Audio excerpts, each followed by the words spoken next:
It's obviously Oh, working. Hey, it's there we go. recording now. here we go. It's recording. Well, Hey, well, I would say we'll crop that out, but we're definitely not going to. Hello, everyone. We just had some issues trying to get the recording started. It just wouldn't start recording, and here we go. So we all know we're not gonna cut the start out. You can just have the most random intro in the world. But hello, welcome to the podcast. Thank you very much for tuning in. I think we can all say that we've got it all under control. So yeah, thank you very much. If you haven't already, we would greatly appreciate a rate and a review on Spotify, and like and subscribe on YouTube, and whatever else you do on the other platforms. Send it to your friend, make a big sign and put it on your front door, that kind of thing. We'd appreciate it. But yeah, we're gonna skip the what's been going on in the Fishrooms thing because Why? full disclosure, because we recorded yesterday and I doubt anything has happened in a one day that is going to be exciting. Lots has happened for well, me. maybe it Okay, has. well, what's happened to you then? Well, I've moved all of my frontosa into the frontosa tank, and I'm getting a lot of enjoyment out of it. So lots of You've done that last time too, hadn't you? Not yet, We but I talked hadn't about that. begun. We talked about Yes, that. but I hadn't begun getting my full enjoyment out of it. Yesterday, I sat down on my step stool and I turned all the lights off in the back room, and I put the lights on in the frontosa tank, and I enjoyed. Oh, hang on. We don't want to hear how this one ends. No, we don't want to hear. We'll use it in the dark. I had my cup entirely filled by my frontosa tank yesterday. It was one of the most enjoyable 15 minutes I've had in my life in a very long time. It was That's peaceful. awesome. That's good to hear. Old grumpy guts just swam along, being majestic, and I loved every single minute of it. That's awesome. That's cool. That's cool. I think sometimes love to hear it's sometimes, especially for me, that when because I've got so many fish and stuff, it's hard to enjoy them again. Like just sit there and sometimes you just forget. Zone out. Sometimes just sit there and forget why you actually got into fish in the first place, and get that enjoyment like someone else who's new to fish can get out of just sitting there and watching them. Hey, what's he doing? What's that guy doing? Quite a common thing with like when you own a shop, because obviously you're dealing in them, they're coming in and out all the time, and there's all the business stuff behind it, buying them, selling them, health checks, all that kind of stuff. So just be able to every now and then sit down and just enjoy what they are is quite momentous. So I got a lot out of that yesterday, and once we finish this podcast, I'm going to do exactly the same thing tomorrow. Today. Afterwards. Later. Yeah. No, that's awesome. Later. Good to hear it. Yeah. Always love it, and cool. Frontosa is a good choice for that. Very cool fish. And graceful. Yeah, very peaceful. And they're not so in your face as well, like a lot of the other fish at the front of the tank all the time. So you have to actually kind of sit down and chill, and then they have to kind of relax a little bit because you're not moving around. And then you can actually see them interacting and doing their thing once they're settled in and they've come out and they're happy. You definitely. There's a full-on a moment of when like the lights went off, kind of spooked them out a little bit, and then me coming up to the tank and sitting down and a little bit spooked out, and then just them again just coming out from that little corner and just beginning to. Did you have the tank lights off as well? Did you? I had the tank light on, but eh? it's a 7-foot tank and it's only a 4-foot single tube light, so it's quite dim. It gets to the corners enough to be able to see them, but it's when they sort of swim in and through and under it that's when you just get that real graceful feel of them. Are you going to upgrade the lights? Eventually I will, yeah. But for now, what you should do in some sort of night lighty type situation, because they are nocturnal predators. So it'll be interesting to see their interactions when it's a bit dimmer. Obviously, your tank's quite dim at the moment anyway with the lack of lighting, so you've probably simulated that anyway. But yeah. What you should do when you upgrade the lights is instead of just doing like big lights all the way along, just do like some spotlights. Some pendants, you reckon? Yeah, because then you'll get like all the distorted light coming through, and like they'll go from the to the dim bit, to the light bit, to the dim bit, and like going through the Yeah. shadows and that. I reckon that'd be cool as. You know those little LEDs you can use to stick on the inside of cupboards and stuff like that? Yeah. Yeah, I set up 3 or 4 of them several years ago and did the similar thing, and it just the way it shimmered and the way they sort of swam through it was really, really cool. Pretty much like what you're talking about. Yeah, it wasn't No, too that'd bright be to awesome. overpower the tank, but it was enough to see them just being graceful and awesome.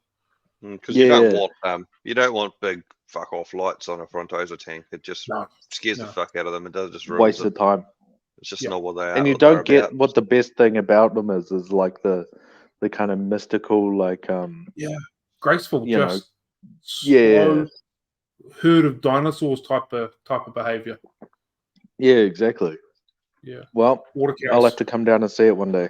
I'm looking forward to it. Yeah, I'm going to charge you admission. I'll pay it. There you go. Have you had He's anything like, going on, money Ryan, maker. recently? Yeah, man. I stripped some more trophies, so that's good. Oh, nice. Since we're What's that bring talking your about- total to? 7. When you've 3? got so many, it's hard to remember. 35, I think. Right. The Nice. Dems be rookie numbers. So I'm pretty happy with it, considering I was battling to get like 5 a month type thing. Yeah, no, that's Sometimes me. months went away with nothing. So yeah, that's good. Oh, And 20 are already sold. Oh, Cam just disappeared. You hate shit. Yep. 20 are already sold, and I'll keep the other 15 back and chuck them back in my colony, just so I can have some Sounds doobies good. grown up. yeah. Cool. It's always good fun. So these are the boys you were talking about, eh? Yeah. That's me. What other trophies colonies do you have? Not many. If any. Yes. Not many, if any. I've got the Firefox and the trophy and the Du Bois at the moment, and I've got a pair of Icola, but the Icola don't do much. They breed every couple of months. They're not ideal, but Better than nothing. if they breed, they've had 4 fry a couple of times, and whenever they breed, I just give them to a mate who's got a Icola colony, and just build up his nice. colony for him, and then You eventually can when they have some of the fry back. when they breed and get cranking, we'll sort out a colony for me type thing. But there's no point in me having 4. By the time they grow up, they'll just kill each other. So, I think May as well put them Icola, to good use. Icola are one of the species of Tropheus that are almost unicorn type for me. Like when I first started getting into fish, they're one of the first ones that I sort of read and saw. I was like, man, these things are awesome. And then you're like, they kill each other. They're shit. They're really aggressive. And I've never had them.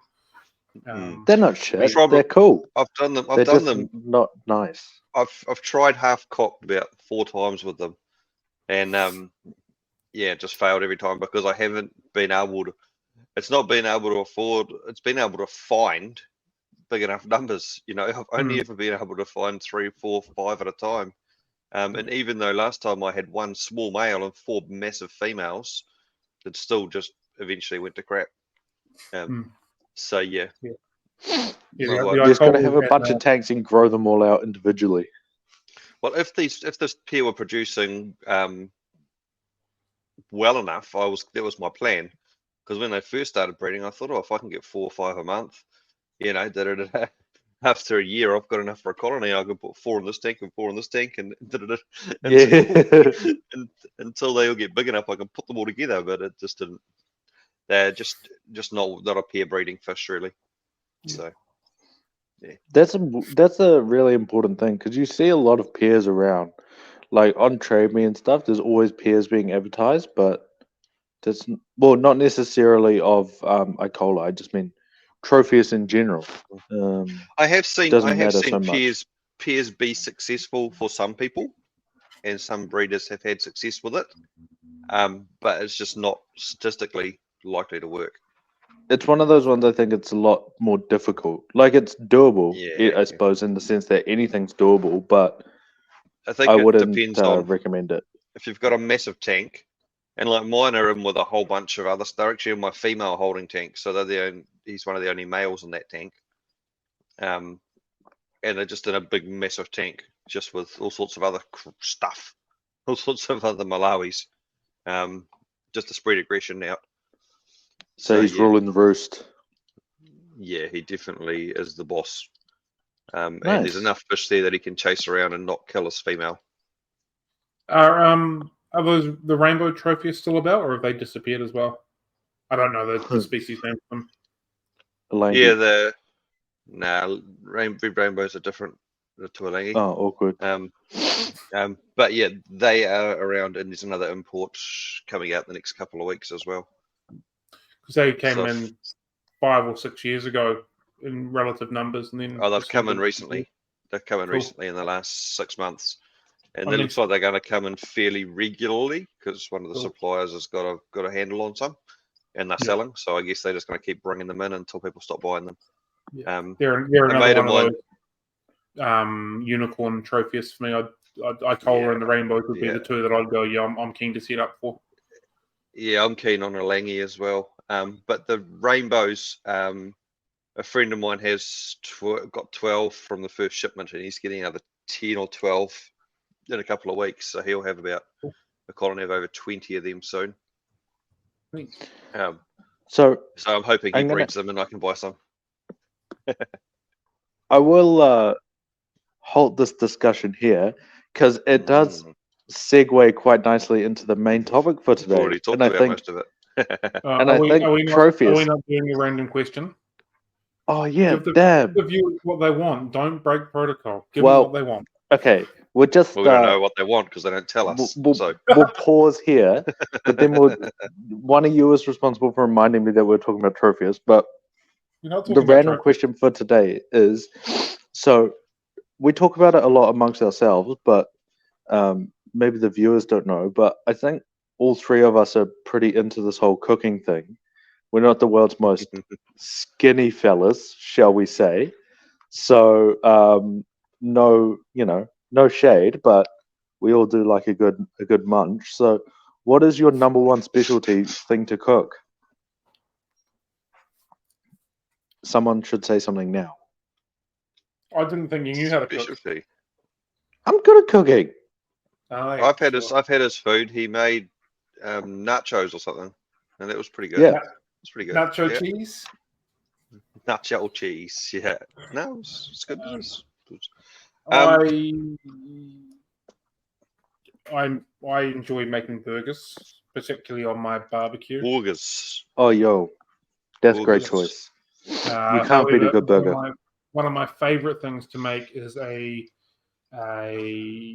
chili chicken liver dish, which is absolutely delicious. Saute off some mushrooms, some capsicum, and some onions. Chuck in some chicken liver. Chuck in copious amounts of hot sauce, chili flakes, and whatnot. Cook that down for a little bit. Add a little bit of cream. Mix it up, and just put it on some really crunchy, thick toast, and it's absolutely delicious.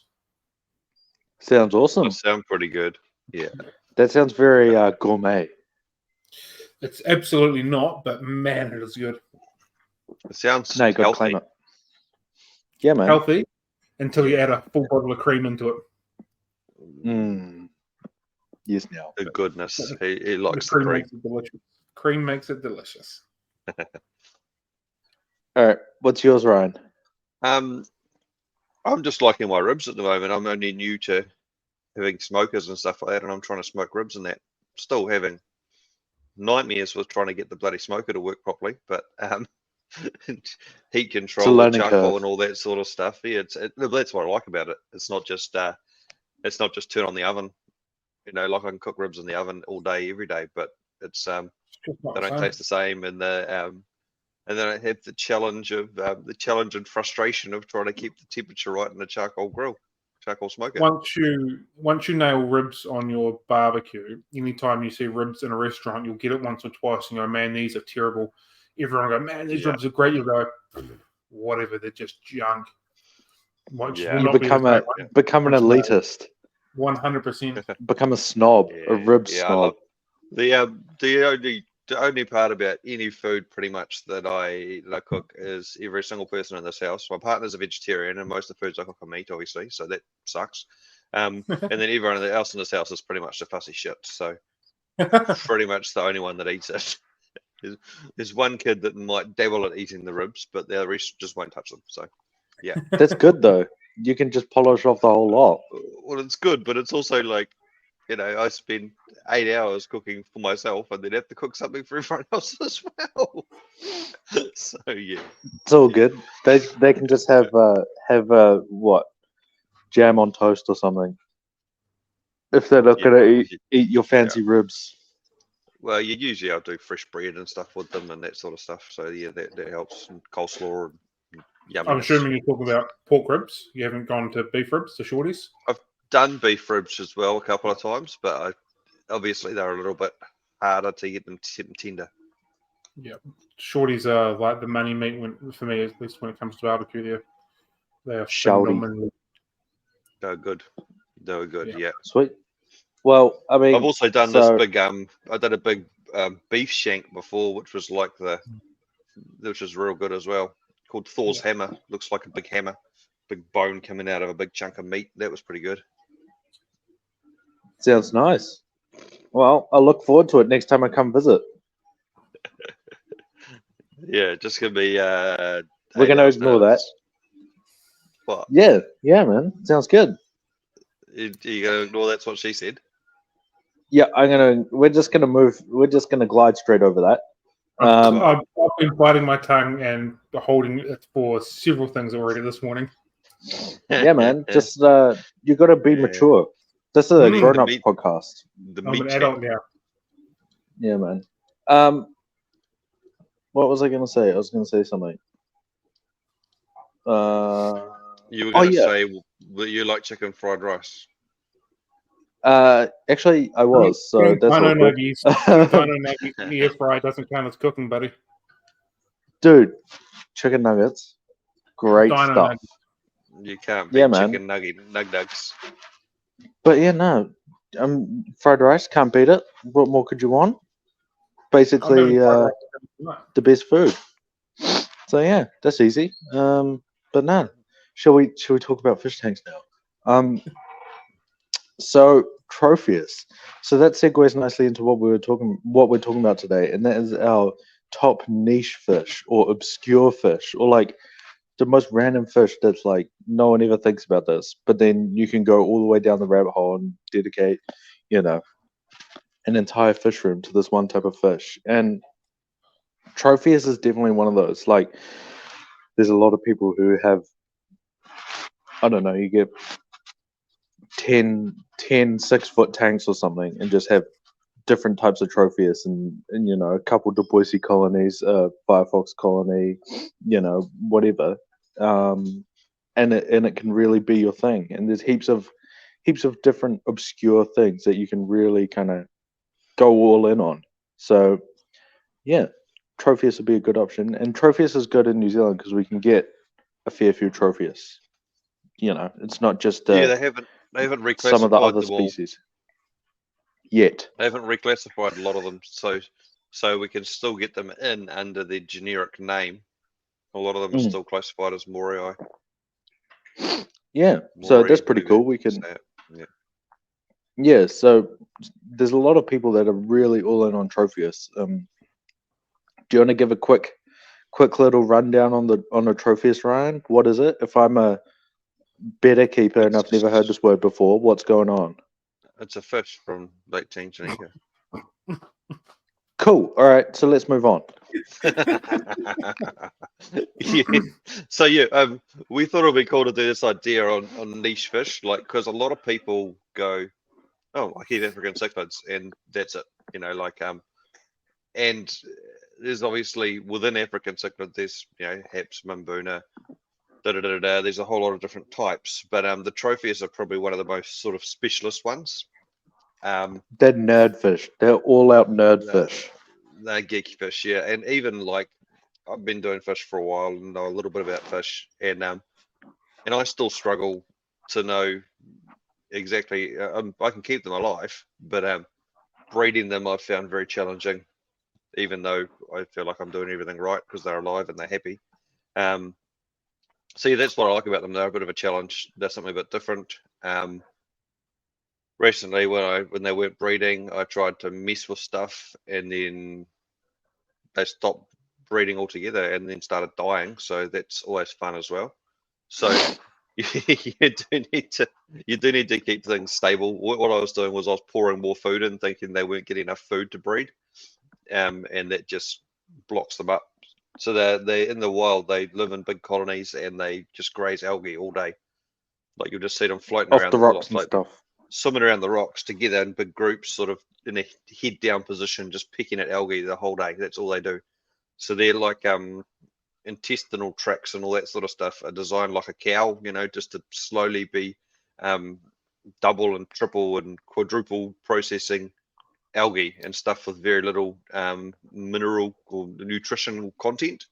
So they're just designed to slowly break down stuff that's very, very just grazing vegetable matter, So if you'd go and chuck a whole bunch of high protein or high, a whole bunch of food in there, when they're used to just having little bits and processing stuff with not much nutrients, it just basically upsets their whole system. So yeah, some people have found you've got to be religious about feeding them at the same time and the same food and the same amount and all this sort of stuff. I haven't found that as much, but I'm definitely sticking to the same food and feeding lightly. You're better to have a skinny tropheus than a dead tropheus. So yeah. Yeah, that makes sense. And I mean, the thing with them as well is so you kind of touched on it, is a big colony is always the best sort of insurance you have against aggression in that. So when I say big, it's not like an 8 fish kind of colony. It's like a 20 fish colony that we're talking about. Yeah, they say a lot more minimum of 12. They say minimum of 12, but really I'd probably push that to 15 to 20, really. Yeah. The Boise you can probably get away with 12 because they're not as aggressive as the other ones. And they are prone to a condition called bloat,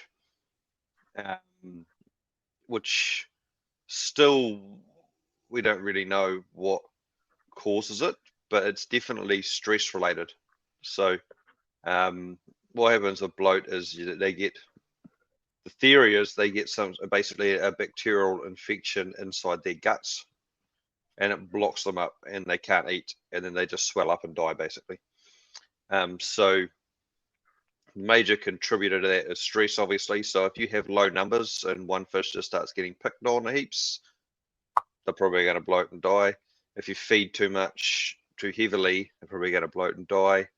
If your water condition drops, it's not that quick and that hard, like these things go through pet shops and stuff and they're fine and people keep them and they're fine. But it's just about being aware. And like I say, when I started stuffing with them and putting different foods in and feeding them more and trying to muck around with the water parameters, I started having issues because things weren't stable and it just threw them off. So yeah, no, that makes sense. I think for them as well, from I've not kept them before, but from what I gather, they are a bit more prone to, well, I don't know, prone's not the right word, but like food quality is a bit more important for them than other fish. A lot of fish you can feed junk food and it's not gonna be good for them, but it's not gonna kill them. But with tropheus, it will kill them. So like I know the Rapashi Super Green is like really popular for tropheus people. Yeah, because even the Soylent Green's got like little crustaceans and stuff, but no good for tropheus. I was using the Soylent Green, and I was having issues. I don't know if it was because of the Soylent Green, or because I was changing things. Like the digestive system gets used to eating foods and stuff, certain foods.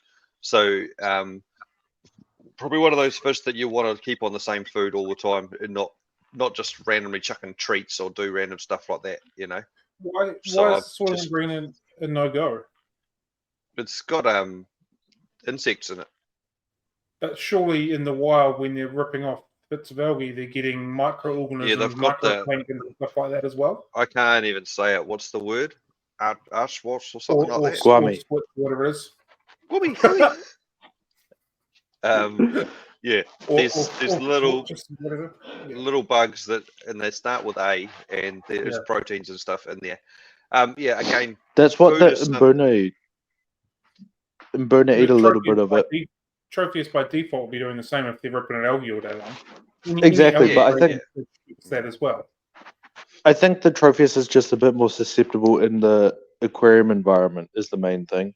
Because like the Mbuna, you still want a little bit of those little krills, not krill, little crustacean type things. But the Tropheus don't do well with that, from what I've read.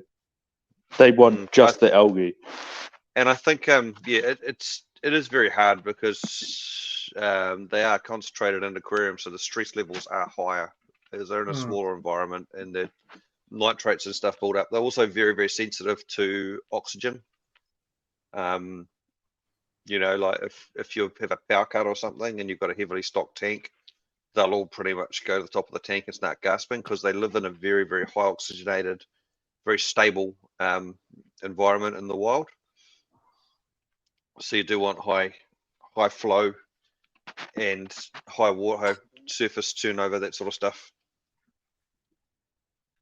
But don't be scared of them. Just actually know what you're doing when you're starting. You know what I mean? It's one that you might want to do a little bit more research on before getting going, rather than like a figure it out as you go kind of fish.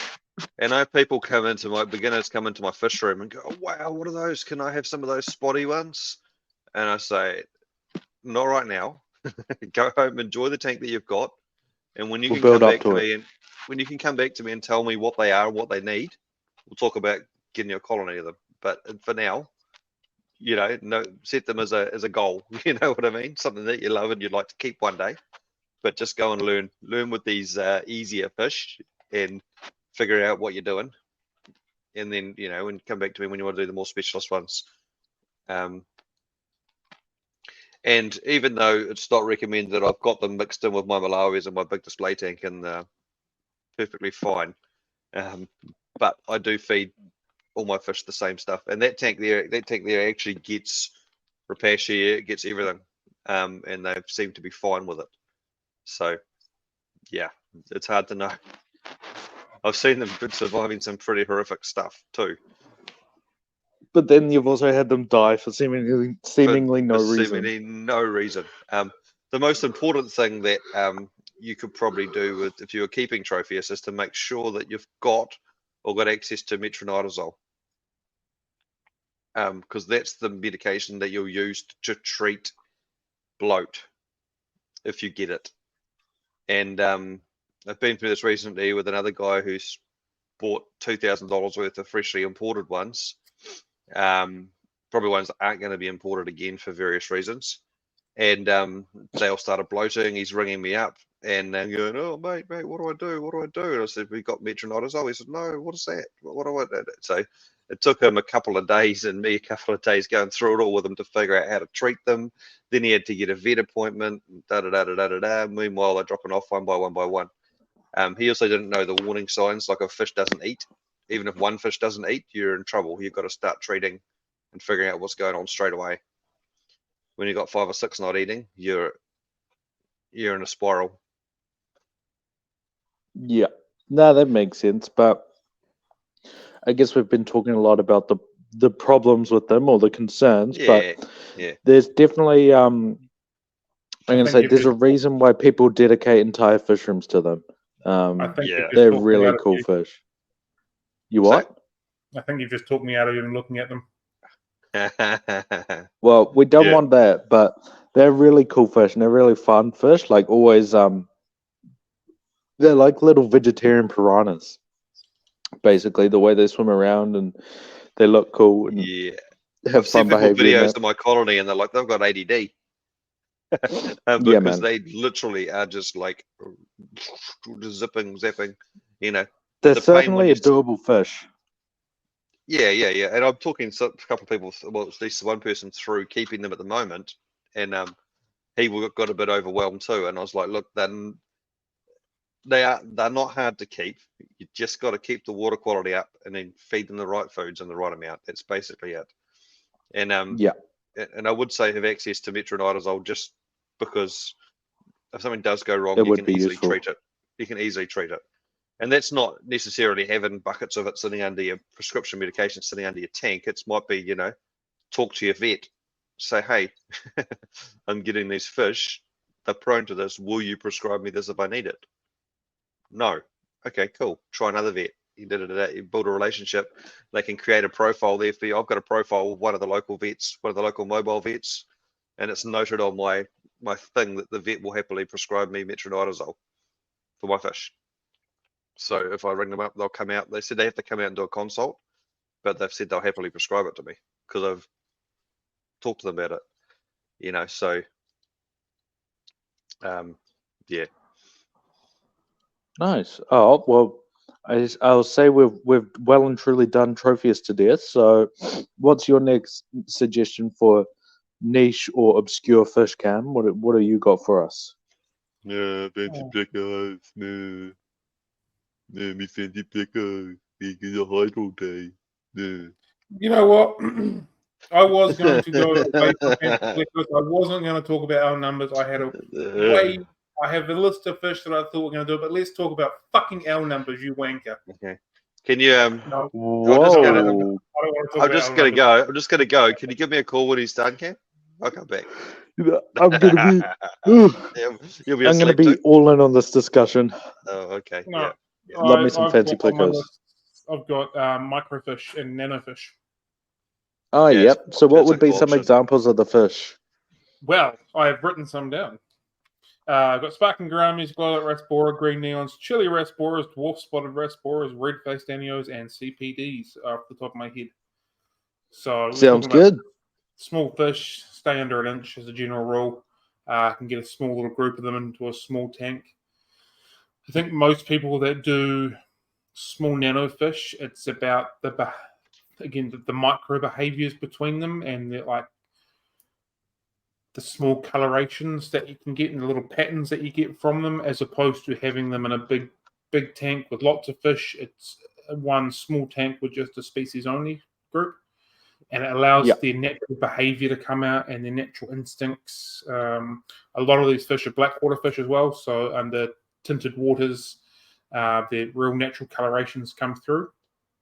I know several people that have got either Fishrooms dedicated to that, or that's their main area of focus or their main area of interest when it comes to keeping their aquariums as the small microfish. So there's definitely a little group of people that are really keen on them. So Yeah, they're one that you get a lot of maybe not the most color, but you get interesting like patterns and like flashes of color, and then you get all the behaviors, and also they're just weird because they stay so tiny. It's so like a chili raspora, for example, it's just like that's barely a fish. There's like nothing there. Same with the spotted raspora. Yeah, exactly. It's like there's no fish there. I disagree about the getting the color because you do. They're just not bold in your face like an electric. Maybe that's not the best way. Maybe it's not colorful in the same way a lot of other fish are colorful. It's in a different way, like the more subtle, like flashy kind of sparkly colors, I guess, rather than the big, bold, vibrant colors. Yeah, and the thing is with them, like we're talking geekfish, like you could have tanks and tanks and tanks of them in your house, and someone could come into your house and go, "Oh, you keep fish," and look at you, but until they actually get down and have a look at your tank, they'll be, "Oh wow, that's real cool! Look at that thing!" Yeah. Oh wow, yeah. But if they walk past, it's not like my African Cichlid tank where you just got these big, massive, colorful fish that just come up and go boom in your face. Like, whoa, they're a little bit more. You got to actually sit there and look at them, and get to actually look at they're settled in, they're happy, and actually look in there and see what's going on. Yes, settled in is key. I think a lot of them color up as they get older and when they get comfortable. There's been no changes in the aquarium for several months. They're comfortable. They feel like they are safe. There's no predators around them. Then they get those subtle colorations, and some of them get quite bright and vibrant, like the chili rasporas. And we've talked about it. 100%. we've talked about it before when you go into to a fish shop and they're in this glass box with no background and there's fruit salad gravel and there's this big bright ass light beaming down on them. Yeah, I mean nothing on fruit No salad hiding gravel, spots, all that kind of thing. Yeah, and they're just sitting there like in this real tight school in the middle of the tank, just going zip zip zip zip zip, and the little silverfish, that's dumb, So yeah, I find paint them in the best light. With these kind of fish, I'm gonna bundle it in with the same thing because it often goes hand in hand. But like live food people, they always like they go so well with live food. Like get a little vinegar eel culture, microworm culture, Daphnia, infusoria, green water, all this kind of thing. Get these little live food cultures going, and then you will get like watching these little fish hunt. Like for example, I don't know if you classify it as a nanofish, but like a croaking gourami, watching them like hunt after a little Daphnia, that's like where you get a lot out of them because they got this weird little behavior and like you can see the cogs ticking over in their head, like trying to work out how to catch this little piece of Daphnia, and it's like hand in hand, they often go together really well. And when you feed them white worms and they're swimming around with all these worms hanging out of their mouth trying to figure out how to eat them. And, it's like little carnivore, little piranhas, eh? Yeah, you can see they're like a really, I don't know what the word is, cognizant kind of fish. It's like, no shade if you're into them, but something like a cardinal tetra or whatever, it's just kind of like, sure. There's not a lot going on upstairs, if you will. They're just like, eat, sleep, don't die. But with these guys, it's like you can kind of see them thinking about their food a little bit more. I don't know if that's me just like, what's the word, personifying them overly, but things like a little croaking gourami or licorice gourami or something is really interesting. You're putting human emotions on your fish, and you're trying to put your fish psychologist hat on, and it's just a bit deep. Exactly, but it's a bit deep for 6:40 in the morning. All right. But with these fish, you can maybe with a cardinal tetra, glowlight, or a harlequin rasbora, not so doable. But with these tiny little microfish, you can really kind of see them because I think. You can see why they'd have to be a bit more smart because obviously, basically anything can eat them. So they're not usually very a lot smart. more They usually their survival strategy is usually just if I stay in this big group, I won't be seen. I'm thinking. I'm thinking more along the lines of like the croaking gouramis and like the blackwater gouramis and the other little things like that, rather than maybe the rasbora side of things. I'm thinking maybe like the samurai gouramis and chocolate gouramis and that kind of thing. But is this they are are you very one of cool. these people that partakes in illicit activity and then looks in your fish tank and they talk to you? Is this what you're saying? Illegal. That's illegal. I'm not the one who lives in Helensville. Let's get that clear. I think also with them. Hello, Cam. I am fishy. You can have them in lots of multiple small tanks, like 3 2-foot tanks, and you can have how many did I say? 3 2-foot tanks. Here you go. You have 3 different setups with 3 different types of fish, and they're all going to interact differently. Or you can go just 1 2-foot tank somewhere in your house, and you've still got an aquarium, and it's all usable, if that makes sense. Like you don't have to go ginormous to experience them.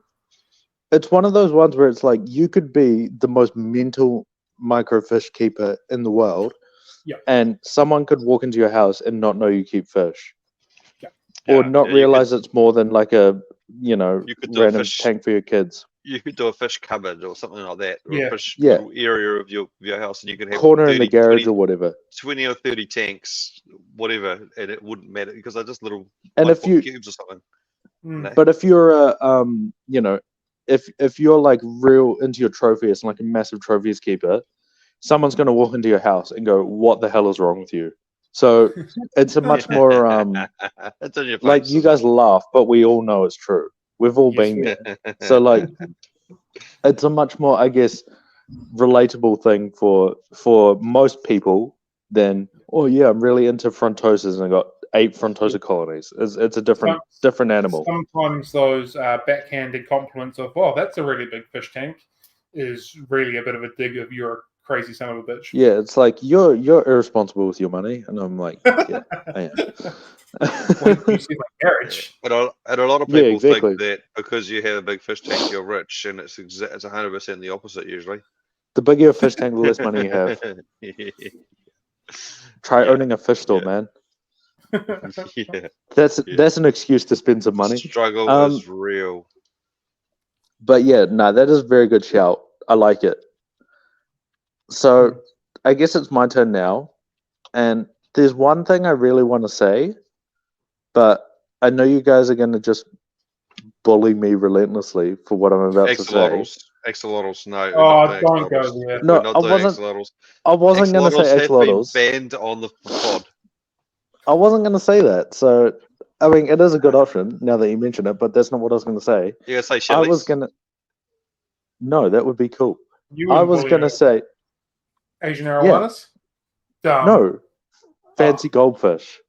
Oh, dumb. Oh my god, cancelled. That is one.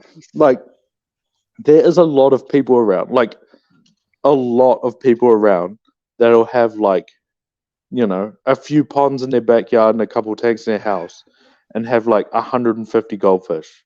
Like a lot more people than you'd expect. And there's some really cool ones.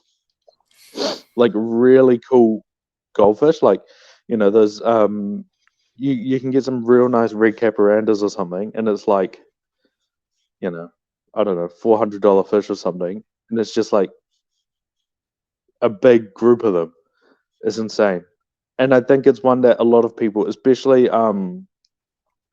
it's a lot more accessible for like older people in that, where it's maybe you can't have as many tanks in your house.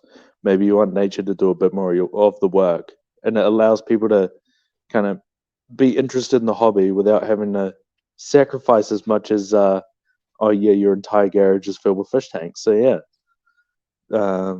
but yeah, that's basically what I was thinking. I know these guys Okay, are well, trying to be funny right moving on. now, but Moving on. yeah, I think it's a very good. It's a I good think- choice, and I think people it is seem to a- really like them.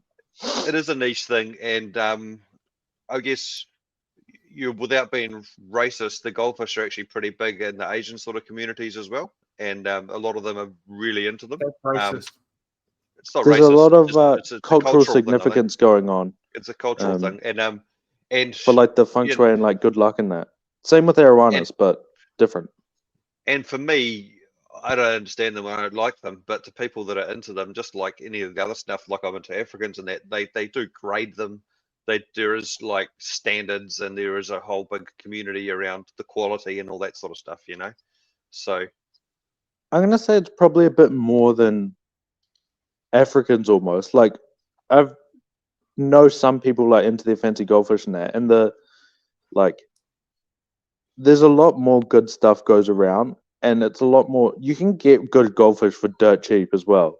Like good African cichlids, like you're pretty much gonna have to pay. There's not really much other choice. But like good goldfish, you can find them on like Trade Me, or like if you find a breeder or something, like pretty cheap, really. You know, you can get like a bunch of. I know I've got this kid who hangs around the shop who's really into them, and he got, I think it was like 10 really nice arandas. No, maybe it was 8, like really fancy arandas for like when they're real little for like $30 or something.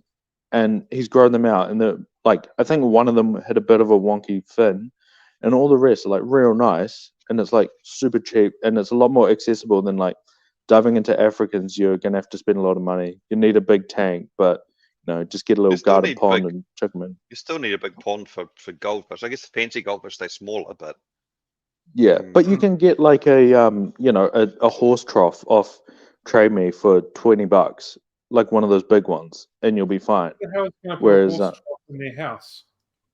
No, like in your garden.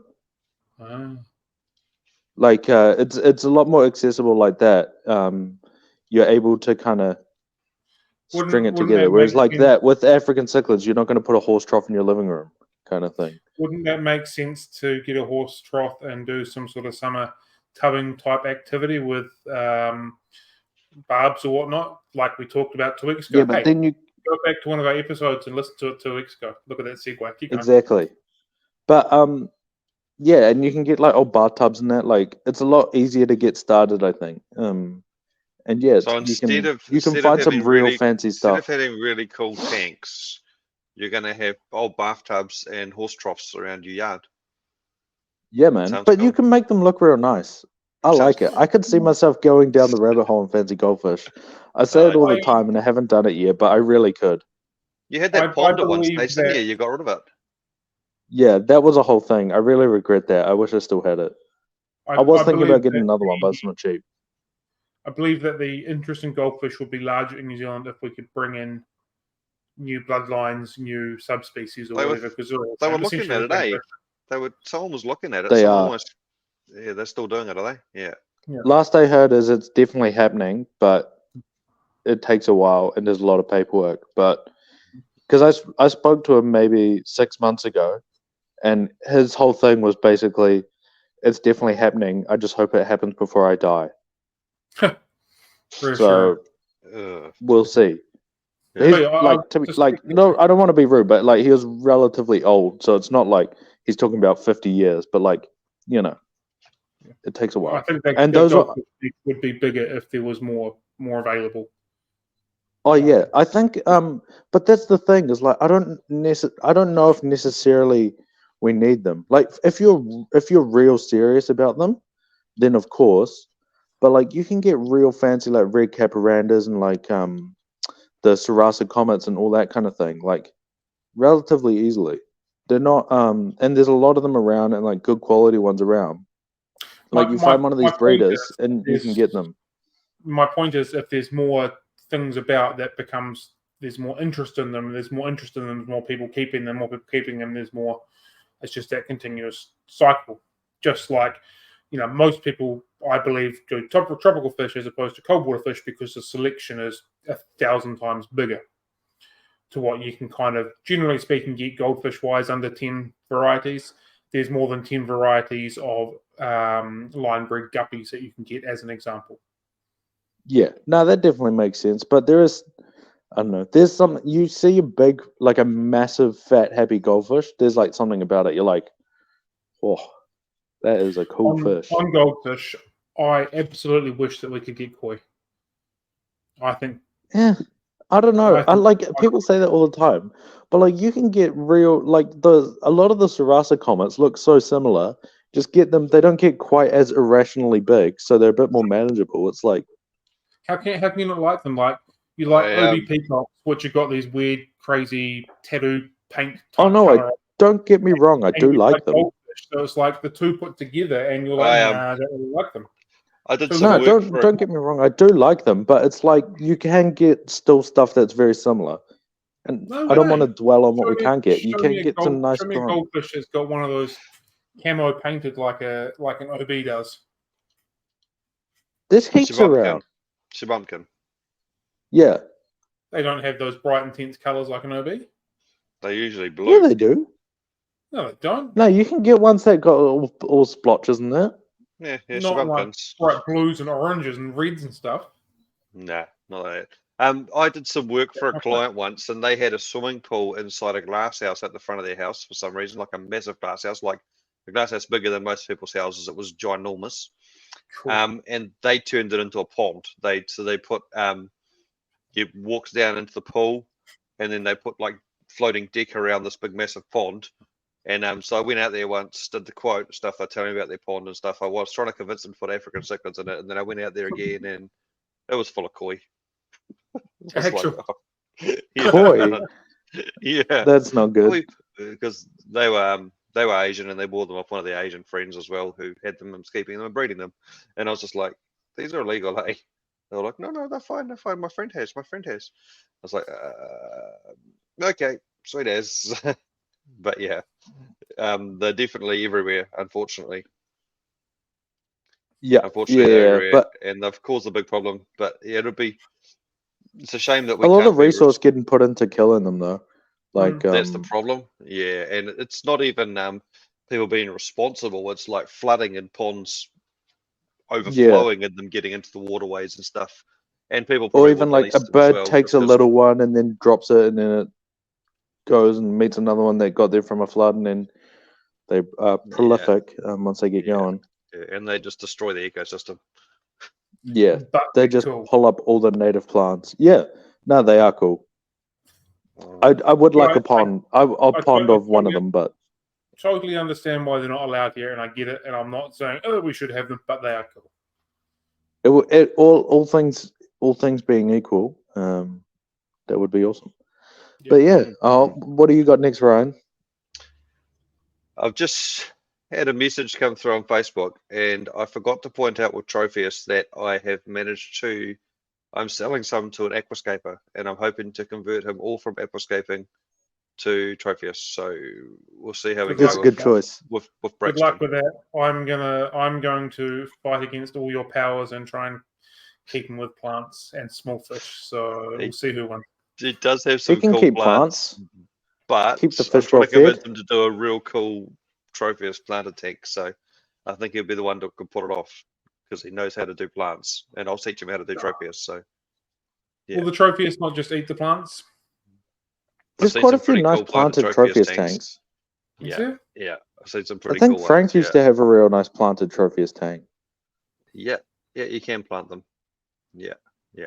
But the next fish that I was going to talk about now, the problem is I know like very, very little about this fish. You guys will probably have to help me a little bit. I don't know if you guys know much about this fish either. Prizes there. We're doing the heavy A lifting. number of plecos. But killifish. I'm going to go with the killifish.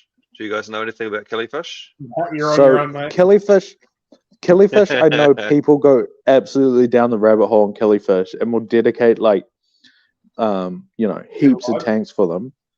There's a lot of real cool ones, but I don't know much about them. So yeah, all I defer know, to Cam. we're talking about niche fish, right? So what I They do are know the is definition.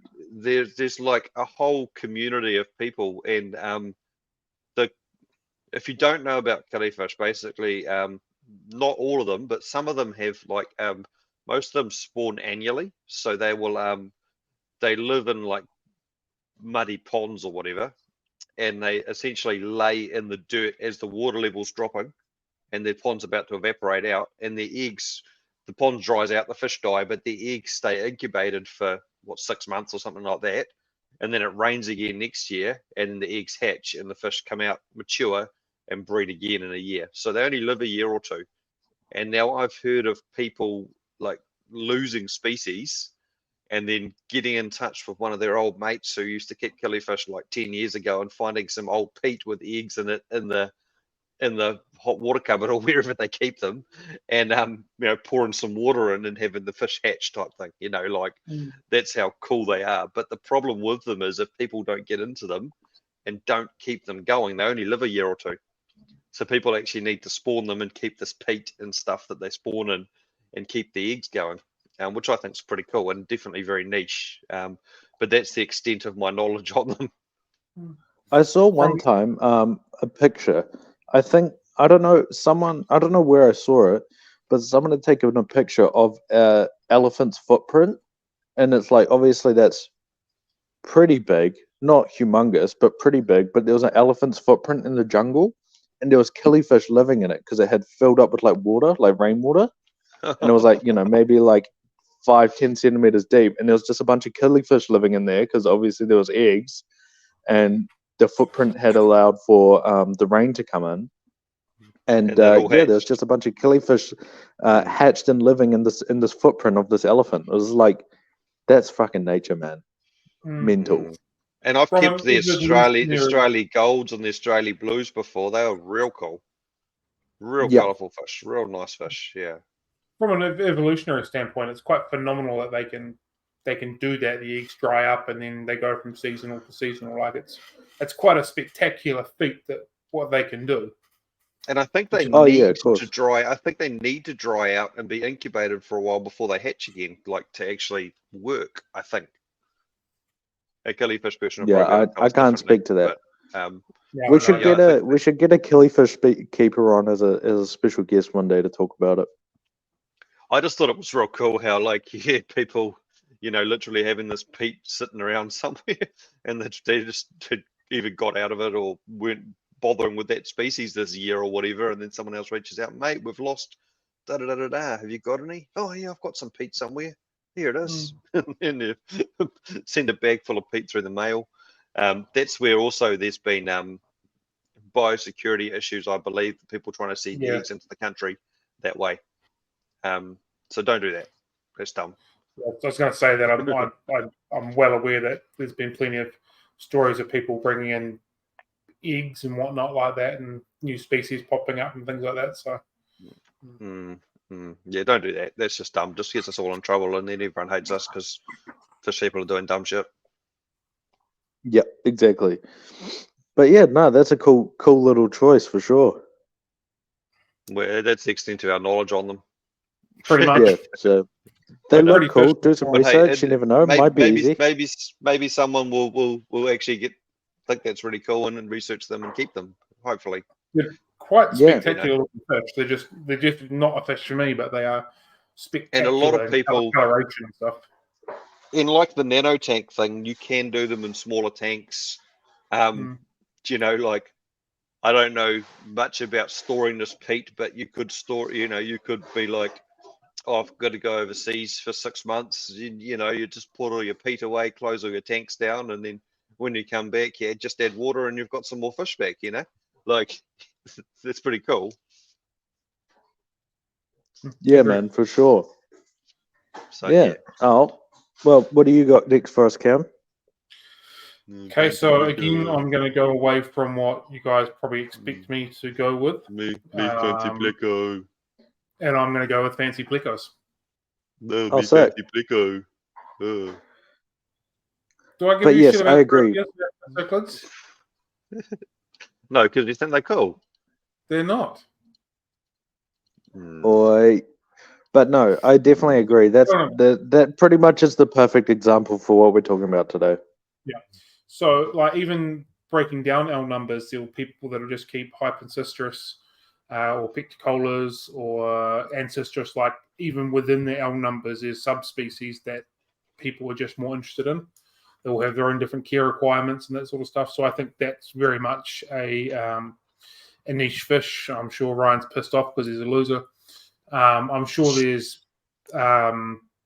everyone knows people that are into the L numbers and have got there's multiple people with just rooms dedicated just for L number plecos and stuff like that. So I think they're definitely a niche subspecies. There's lots of varieties in New Zealand, and there's lots that come in on a regular basis, and often, unfortunately or fortunately, depending on which way you look at it, they get mis-ID'd as well. So you might buy something as a L002 as an example, and turns out it's not that fish whatsoever, and then we've got another group of fish that are in the country again. So, yeah. Just like every other niche fish, they disappear. The L134s are one of the most amazing L number plecos around, probably one of the most amazing fish around, and they just have disappeared out of New Zealand. To my understanding, there might be one or two males hanging around, and that's about it. And I think they're also not like they're not just a just add water type, breed them type fish either, are they? That I've seen people putting like power heads going into like caves and trying to simulate waves and dropping water levels and using water cans and doing all sorts of crazy stuff to try and stimulate at the right time of the year and all this sort of stuff to try and stimulate breeding, which is it is pretty cool. That's pretty niche. It's not like just add male and female African Cichlids and they just start breeding and then you got babies. It's just like add a couple of years to get to maturity and all that sort of thing as well. And sexing them sounds quite hard too. I've seen people put up photos of them and they're like, oh, this one's got hair on the bloody fins or something. It must be a male. And this one's slightly wider in this point. And, so holy crap. And I was thinking in my head like the smaller dwarf species, but then you've got the bigger species like your phantoms and your nuggets and your cactus plecos and sunshines and that sort of stuff, which get massive. So if you want to go small fish, you can go small. You want to go big, you can go big. Royals and that sort of stuff as well. They're pretty big. Yeah.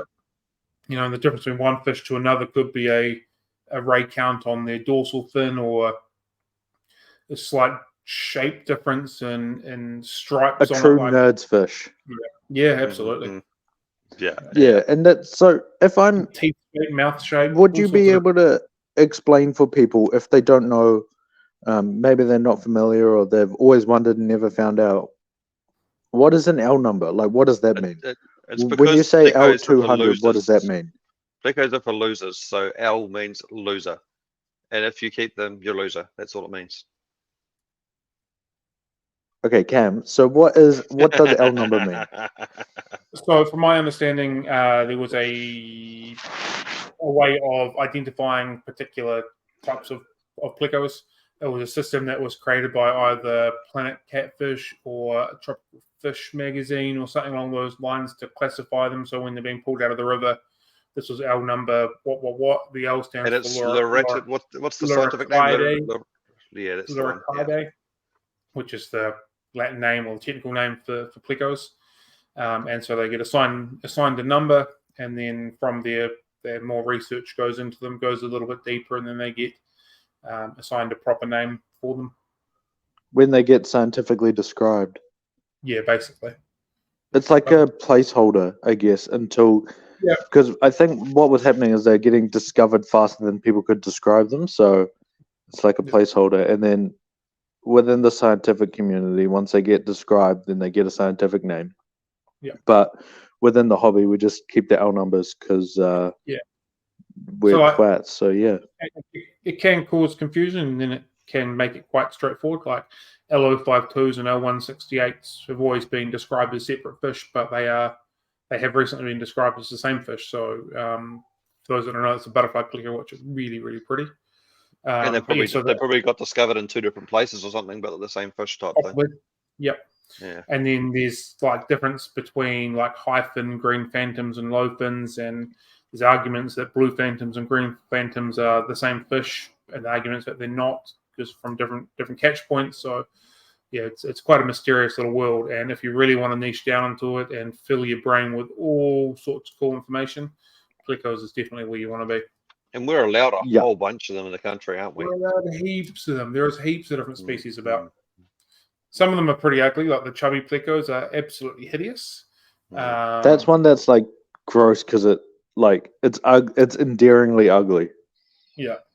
Yeah, and then there's some just absolutely gorgeous ones like the 168s or the 134s, which are just phenomenal looking fish. Can't beat a good 001. Pretty sure you can. A 002 is significantly better by one. Fair enough. Yeah, can't beat a good 46. SP44. No, 46 is where it's at. 46 are we talking about motor oil now? Yeah, man. See, no one's gonna. I don't even know half these L numbers that you just said. So all the listeners are all I know is have no idea what's going on. Zebra pleco is LO46, isn't it? Well, yeah, 42, 46, 46. Well, Don't if you don't know what the the numbers are, you That's need to all I learn know. yourself a little bit and get amongst it. L333s are pretty cool too. Are they still finding them? What's the latest number? I would assume that they are still finding them. What's the latest number? Do we know the latest number? I don't know. I haven't been to the catfish convention in Germany for like ever. So who knows? That is definitely something I would like to cross off my bucket list. Yeah, Jeff used to go every year. Yeah, that'd be real cool. So yeah. Who's Jeff? If I don't know who Jeff is, Jeff is he used to be a pleco keeper in New Zealand. He used to be a pleco breeder, quite a serious pleco breeder in New Zealand. He bred some world firsts in New Zealand of fish. And he used to go over to the catfish convention every year and wear catfish t-shirts and stuff and do all that cool stuff. So he now imports Rapashi to New Zealand. So there you go. And he came across Rapashi through feeding his plecos. So but he was a very scientific fish keeper. Like I went into his fish room and he had just numbers and like the whole front of his tanks were just written the date, the pH, KH, GH, every day, every hour, whatever it was, like he tracked everything. I remember him feeding and he was counting the number of this food that went in there and so many of this food that went into each tank, like he was 1, 2, 3, 4, 5, 6, 7, dropping these wafers in and stuff. Like it was very he's obviously a very scientific, very technical fish keeper. you know. Yeah. I think one of the cooler things with plecos as well is you don't need really high tanks because they're using the bottom half. So you can lower your tanks a little bit and then possibly stack an extra tank on another so you can get an extra species of fish in your fish room as well. Yeah, or sometimes you can just go for days without seeing them, and it's just the joy of them still being alive, maybe. or you can just do what Ryan does and just chuck African cichlids in those low tanks. Well, they don't get tall, so it's all good. I see my 168s and my L140s every single day. Multiple times. Torch. No, I just walk up to the tank and say, hey, look, there they are sitting in the caves that I set out for them. Right there. Every day. Cool. Yeah, likely story. Well, I tell you what, I'm going to record a wee video this morning and say, hey, look, I can see my pleco, so stick that up your butt. Boy, there's children that listen to this. I'm pretty sure all of us have dropped the F-bomb in this episode. I'm sure they're more mature than us anyway. Yep. So next up, I've got 3 things to suggest that I want to talk about, but I don't think we have time for all of them. So, well, you give us the 3, and we'll tell you which one we want to hear about. Yeah, I'll throw out the 3. So, number 1, Frontosis, pretty similar to Tropheus. Number 2 is what? Frontosis are dumb. Keep going. Okay. Number 2 is dwarf cichlids like epistos and rams and stuff. And number 3, shut up. Number 3 is dwarf tangiacans like shell dwellers, Julilochromis, that's super dumb. Go with number Old 2. Todd Lamprologus, all that kind of thing. Go with number 2. Those are the 3 I wanted to talk about. You guys tell me which one you want to talk about. Dwarf cichlids in the middle. We've already spent way too much time. Yeah, I can do any of them. I'm all right. I'm okay with any of them. Yeah, that's cool. Go. All right. Well, epistogramma, rams, all that kind of thing, is a very. It's one of those ones where a lot of people keep them. Like you can keep them in a community tank, but then you can also just keep 1 pair of everything, and have 87 pairs. Especially, we kind of touched on it in New Zealand. We can get actually a lot of different types of epistos. If you look at the import list, it literally has pages of epistogramma that are around. There's pages and pages of names, and we can get a whole lot of them. And they do get a bit of a following. Like people kind of almost collect them. You get almost epistogramma collectors that'll just keep every single pair and just have one and breed them and get these little black water tanks with the little coconut huts and all this kind of thing going. And it's just super, super granular and, going so deep on it all. So yeah. That's I used to keep epistos and have a whole bunch of 2-foot tanks full of them. I had 10 species at one stage, and they were cool fish. And I used to go and collect the elder cones and oak leaves and stuff and chuck them in there and do all that crap. I got a bit sick of it because I found they were quite weak and they just randomly dropped dead all the time. So I found I was always constantly spawning them to try and potentially keep them alive, because if I didn't, the parents would perish. But yeah, definitely cool colors. And the good thing about them, if you're breeding them, is there's a market for them because they can go in community tanks. So you'll never struggle to move epistos. Yeah, you can pump out too many African cichlids, and there's only so many people that can house them ethically and practically, So, but epistos, you can probably just go for your life on most species, and you will always find homes for them. I think it's the same exactly. With most of dwarf cichlids. You said rams before. There's 4 or 5 different varieties of rams in the country. People can get themselves well into that rabbit hole. There's the nanocaras as well. There's a few different ones of them hanging around. Then you got your nanocara, really cool. Yeah. Then you go your slightly bigger ones, your T-bars, your keyholes, that kind of stuff. They're still kind of in the smaller dwarf cichlid type of range comparatively to some things. So there's a few different avenues you can roll down in that dwarf cichlid range, which is cool. Yeah, for sure. You can definitely get a lot out of busters either. Yeah. Even firemouths, which get to a pretty decent size. Convicts are another one, get to a pretty decent size. But they don't need ginormous water spaces, and they're not going to rip shit and bust each other, if that makes sense, too often. They're not irrationally big like an Oscar and stuff. Yeah. Like, yeah. they're very manageable size. One of the first fish I bred was a firemouth, and I bred them in a 2-foot tank. Yeah. A little pair just breeding away in a 2-foot tank. Yeah, they're really cool fish. They seem to spawn quite young as well. A lot of the dwarf cichlids, a lot of cichlids in general, but they don't need a lot of that growing time to get that interest in spawning. Granted, if you leave them to spawn when they get a bit bigger, the spawns are bigger, they're healthier, and all that kind of stuff. But they do tend to pair and begin to produce quite young. If you look at also like if you're looking at most of the females, they're usually quite drab, and then they breed and they go like banana yellow, and they're cruising around with all these fry swimming around them, this bright yellow fish. It's pretty cool. Like they look pretty cool. You know, they disappear into this cave and then come out with fry and stuff. So we can add kribensis to that list of dwarf cichlids as well. Like there's lots of different avenues you can play around with if you want to go into the cichlid race.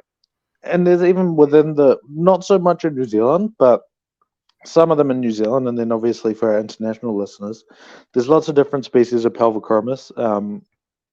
So you can get the tiniatus or whatever in New Zealand. Yeah, but I think there's heaps of them. Of course, that exist. You can even go all the way down the rabbit hole in that one thing, where you can, get a Pistogramma agassizii and then do like all 8 varieties of that or something. It's not. You can go as granular as you want, or you can go as wide scope as you want and just collect the cool ones. Like, you got room. Yeah, definitely. So, totally agree. You can niche down in dwarf cichlids if you want to go down that route for sure. Yeah, man, exactly. Well, is there any other suggestions? One I was thinking about that I think is a bit interesting, but also probably no one's doing in New Zealand is Synodontis. Like I've got 3 species of African Synodontis out in my fish room. 4. What's that? 4. Yeah, if you count the featherfin. I do. I've seen at least you can see him now. Yeah, it's still there. He's still there. He's getting bigger. He's there. I don't like him, but he's there. Anyway, and I was just thinking the other day, like a friend of mine who bred all the Lucipinnus is leaving the country, and he's like, "Oh, do you want to buy some Lucipinnus off me?" And I was like, "Oh." Because I like the Synos, but I haven't really had much of a desire to breed them. Like I just like to enjoy them. I probably will have to breed them at some stage because I don't know if anyone else is. But it's just like if I don't take them, no one else will, and no one else will breed them, and then they'll be lost in the country. But will anyone care? Do people just go and buy the cheapest Synodontis they can find and chuck it in their African tank, or do they actually like knowing which species it is and care? So they're obviously different.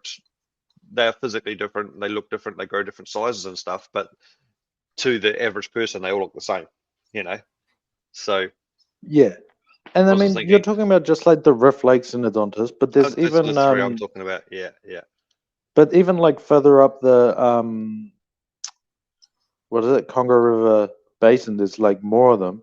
You get the Ubris, like the feather fins, or you get the upside down catfish varieties, and like all this kind of thing. There's actually a lot, and it is one you definitely see it overseas. Like people get real into them, but I don't know if it's just an availability of options kind of thing or what. But I'm not sure there's anyone in New Zealand that's as mental about them. I wonder if they're the sort of fish that they just don't get the love to get the attention. Kind of like the goldfish scenario before. There's just not a lot of people talking about them. There's not a lot of people that are really interested in them. So, like, no one's really niched down into it too often. I do know where you're going with that, Ryan, because there is some pretty cool cynos from the Rift Lakes, and then you can build out from that as well. And there's people that do like them, but they'll only kind of keep one of them in their tank just because they've got them, sort of thing. So yeah, and that's where like I was offered these ones, and I was like, they're not really. I like them, but they're not really my thing. I'm going to take them, and I'm probably going to have to spawn them because otherwise they will die out in the country because no one else is really like them, keeping them. So yeah, maybe I just send them down to Cam. You can breed them. Yeah, I would like them to add to my collection. So, what have you got already? Have you got Petricola Maltese? Yeah, just them. Yeah. Well, I can get you some, and we'll send some down as well. We'll spread them around and make sure they stay here. Because it's one of those things. It's like we never probably I'll never take some. gonna. No one's gonna breed them again. No one's gonna bring them in again. Potentially. So, but then do people actually care? You know what I mean? Like, even looking at a pistogramma, the amount of stuff that comes in, and only the cool stuff gets kept. You know, like a lot of them are pretty boring, bland fish. You know, there's lots of names on the list, but a lot of them aren't that cool. Yeah. So yeah, exactly. But Sinnohs are all cool, and it just got me thinking the other day. I was like, man, overseas there'd probably be like people with fish rooms full of like 20 or 30 different species of Sinnohs, and people that actually specifically go out there and say, I want this type. You know, this is the one I want. There would be heaps of Germans with them, I reckon. Like with the African cichlids. I reckon that's something a lot of you know, like Aqua House or someone would generate people getting into them. We'll have to which ask- maybe we'll have we to don't have ask- just the inspiration. We'll have to ask Frankie the Tanky sometime what they like over there. Oh, at least you got a question for the list. There you go. Yeah. Sounds good, boy. Yeah. Did you have any others you wanted to add to the list? Yeah. Cam? I also had like gouramis, particularly like the chocolate Gourami. gouramis, Guami? gouramis, chocolates, samurais, croakings, sparklings. You're slightly more off-centered to your honeys and your big. That's what I dodo said in blue. the microfish segment. I know, but I think they need their own little subspecies because I know people that just do gouramis. That's a good idea. I like them. Well, I don't like And them, again- but I can see why again, people like them. Yeah, a lot of them fall into that black water type niche as well. So there's that as well. Yep. And the live food niche. Yep, so particularly the live food niche with the samurais and the chocolates go really well. They can be a little bit harder to keep. They can be susceptible to shit like not having the right water conditions will mess them up pretty easily. So, which is why I think they're in that kind of niche market, so to speak, for the best part. Yeah. You're less likely to keep, some of those ones in your full action community tank. You're into your smaller, quieter tanks, possibly a species only tank with them, that kind of scenario. Yeah, that's cool. Yeah, no, that makes sense. One fish we I'm forgot to not talk about an with the dwarf expert in them. cichlids is Batis. I think Batis are real cool. Are they a cichlid? Yeah, they are. Yeah. I didn't know that. I did not know that. Wow. There's heaps of different types of batis, eh? Yeah. They're just a real cool fish, and like another one like a nano fish almost. If you steer in there, you don't actually see it until it comes out, and you go, "Whoa, it's orange and blue I think and all the sorts of stuff." absolute lack of availability, and in particular, the availability of the females is probably what keeps them not being quite as popular here. But they're a popular fish, but because the females don't come in, generally speaking, it's just the males. There's no one to breed them. No one's breeding them. No one's spreading them around. No one's spreading them around. There's less interest, and vice versa. And continued on. Yeah. Dan, I did not know they were cichlids. So Yeah, neither. the more you know, eh? I thought they were their own little thing. Well, I've googled Batis cichlid. I don't know if they actually are. Now you're making Batis me. or badass? Batis. I might have just put everyone completely wrong. Yeah, don't check your facts before you say they're not bad. They're not cichlids. I googled Batis cichlid and it came up. But they're like they're a, what do they call them? Fish. It says a member of the perch family, but they I can't pronounce those words, but they're not cichlids, so do not listen to me. So we'll cut that out. No, don't cut it out. Just make me wrong. It's 3 idiots after all. Yeah, And exactly. Didn't claim to be an expert in Batis, but I think they're cool, regardless. Is that fake news? Can we hashtag fake news that? Yeah, but then we'll get banned. Baldy's thumb. Dear. But yeah, we should do. I reckon we should do a follow-up episode because I've got a few more. Like discus would be definitely one. Frontosa would definitely be one. The dwarf tangierkins would definitely be one. There's like 2 species in the country. 3 maybe. No, there's not. There's heaps of species. Of what? You're a liar. You're a liar. Frontosa. Like what? What? The black Burundi. widows are awful. Yeah, Burundi. Burundi, Black Widows, Icola, Maquimbe, whatever you call that, Bluesier. So we're at 3. No, that's 5. Black I think widows don't count. Maquimbe, there's MOBA as well, but I think they're Blues Eye as well, aren't they? Yeah. Yeah, I get a But bit there's confused with all the different varieties types. of Frontosa, sorry. Oh yeah, man. That's like a killifish thing. You have to be an expert to know how to talk about them. But they look cool, so that's the main thing. And so many of them are hybrids, and so many of them are crap that come in. Yeah. So and so many of them unfortunately get kept in tanks where they just get beaten up and you don't really even know what it is. But It's surely if people are buying things that aren't Burundi, they don't go into tanks where they get beaten up because they know what they've got. You'd be surprised. In the proper tanks. Oh, I don't know. You would be surprised, man. I don't know anybody with anything that's not Burundi. I've seen people keeping blues ears with like datnoids and arowanas and blue parrots and stuff. Nelson's got a big colony at Maquimbe. Yeah. Nelson Watkins got a Maquimbe. Yeah. Yeah, they're around. They're all around everywhere. I know people that have Yeah, got there's MOBA. heaps of different varieties. Maybe not down in Nelson. No, I mean, they've just got power, so yeah. He's muted himself. He's going to sneeze. Sorry, I was just about to sneeze, but I couldn't. But yeah, so because we're taking our content creation a bit more seriously now, so we've just made a list.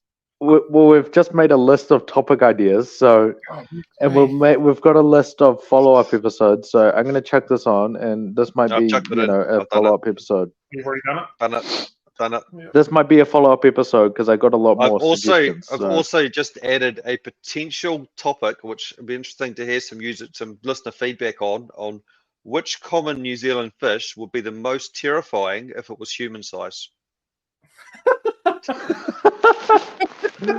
So just throwing that out there as a topic idea. Drop your suggestions below. I've got some thoughts. So there you go. That could be an interesting one. I just thought that'd be funny. I got some ideas. Yeah. Sick. All good. And we'll also note that when I go into the podcast ideas, the listener idea category is empty. So we need some listener ideas on topics to fill out that. If you guys have anything you want to hear in particular, then comment or message us, or I don't know, send a pigeon. Send a pigeon? You send a horse and cart. Send a picture to Spotify. That's if you have to send it to Cam. Get Paul Revere on his horse to, run the message down the line. Oh, he's gone. He's gone. He's back. He's back. He's back. Okay. All right. Should we wrap this up? Are we done with the niche for now? For now, yes, because I have to take care of some business. Take the cosmic. See a man about a horse. You're the reason why we can't go longer than an hour and 20 minutes. Yeah. So I make no apologies. Go longer. The people want us to go longer. They want. Also, I have to get ready for work.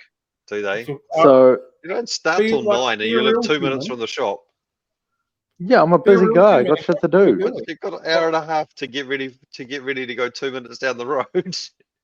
Yep. Well, no, I'm going to cycle to work, so I've got to allow that time. Okay, so 8 minutes to work then. Why don't you record at work like I do? That's the most logical thing. Start your day early. Because I got stuff to do this morning. Pooping doesn't count. You can do that at work. I got to do the washing. I got to do the dishes. I got to tidy up all my mess. I got to. Why didn't you do the dishes last night? Because it will be from breakfast. Just get Renee to do that. Renee's sick. Okay, fair enough. I'll let you get away with that then. Anyway, I'm a busy guy. Leave me alone. We'll stop picking on young Cam. We'll give him an hour and a half to get 8 minutes down the road on his bisexual bicycle. Oh, thank you. I didn't know I needed your permission to bloody go to work. But for the people that are asking us to go longer than what we do, that is the reason why we don't. Because well, then we have to find another time to record because I can't do it this morning. It's debatable. It's debatable whether people have actually asked us to go longer. So yeah, it's debatable. Anyone's listening at this point. They do. Yeah. So we're going to leave it at this for now, and Thank God. yeah, I think we'll put this one to bed, and we'll talk to you all next time. I don't really have anything else to say. The merch is dead. Cam's got a clown note catfish, a clown note Like t-shirt and on, which is subscribe pretty and cool. rate the podcast. Like and Adore the subscribe. rules, fuck the wars. And down the wires, fuck the wires. Hey, They wars suck. for They life. lost. And All right, come on, stop talk to you guys waffling later. on. Let's go. See ya. Bye. Goodbye.